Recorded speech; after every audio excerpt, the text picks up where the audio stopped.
घ्यायचा आहे। सुरुवातीला बातमी नाशिकमधून।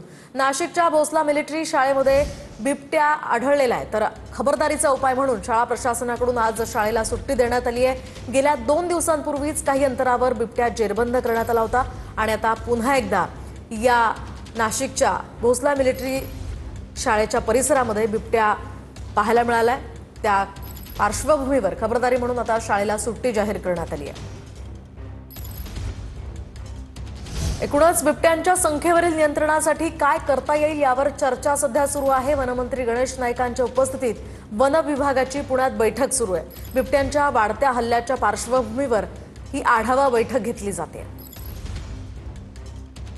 त्याच पार्श्वभूमीवर आता या बैठकीतनं काय नेमकी उपाययोजना करण्यात येईल ते पाहणं अतिशय महत्त्वाचं असणार आहे। महाराष्ट्रामध्ये बिबट्यांची संख्या प्रचंड वाढलेली दिसते, हल्ले सुद्धा वाढलेले आहेत। त्याच पार्श्वभूमीवर आज पुण्यामध्ये वनमंत्री गणेश नाईक हे आढावा बैठक घेत आहेत। यावर उपाय नेमके काय करता येतील, काय उपाययोजना आखता येतील जेणेकरून लोकांना त्रास होणार नाही, या संदर्भात या बैठकीमध्ये चर्चा सुरू असल्याची सध्या माहिती आहे।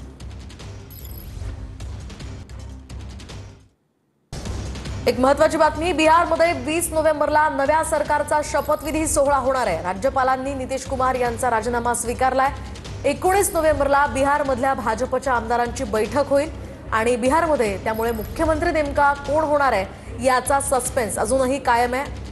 मागच्या वेळी अमित शहांनी म्हटलं होतं की निवडून आलेले आमदार मुख्यमंत्री ठरवतील, त्यामुळे बिहारमध्ये मुख्यमंत्री पदाची शपथ आता नेमकं कोण घेणार याकडे सर्वांचं लक्ष लागलेलं आहे। 19 नोव्हेंबरला बिहारमधल्या भाजपच्या आमदारांची बैठक होणार आहे आणि त्या ठिकाणी आता मुख्यमंत्री ठरवला जातो का ते पाहणं अतिशय महत्त्वाचं असणार आहे। शपथविधी सोहळ्याच्या पार्श्वभूमीवर आता वेगवान घडामोडी घडणार आहेत, त्यामुळे आता बिहारचं मुख्यमंत्री पद नेमकं कुणाला मिळतं, भाजपला की जेडीयूला, हे पाहणं अतिशय महत्त्वाचं असणार आहे। गेल्या काही टर्मपासून नितीश कुमार बिहारचे मुख्यमंत्री राहिलेले आहेत। मागच्या वेळी सुद्धा बिहारचे मुख्यमंत्री नितीश कुमारच होते। आता भाजपच्या जास्त जागा आलेल्या आहेत, त्या पार्श्वभूमीवर मुख्यमंत्री नेमका कोण असेल ते पाहणं महत्त्वाचं आहे।